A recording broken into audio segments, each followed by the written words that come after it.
నాంచన నేను మన దుగ్గేరు క్లస్టర్లో ప్రకృతి వ్యవసాయ విభాగంలో సిఆర్పిగా పనిచేస్తున్నాను.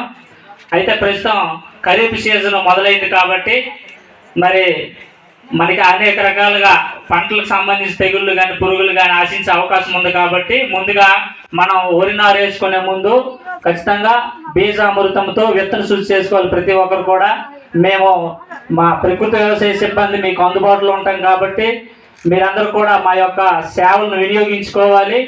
అదేవిధంగా మరి ముందుగా నవధాన్యాలు కూడా వేసుకోవాలనేసి మేము ఇంతకు ముందు సూచించడం జరిగింది. కాబట్టి ప్రతి ఒక్కరు కూడా మరి మనకు గత్తం ఉండదు, ఆవులు ఉండవు కాబట్టి ఎరువు కోసము నవధాన్యాలు అనేవి తప్పనిసరిగా వేసుకోవాలనేసి చెప్తూ ఉన్నాం.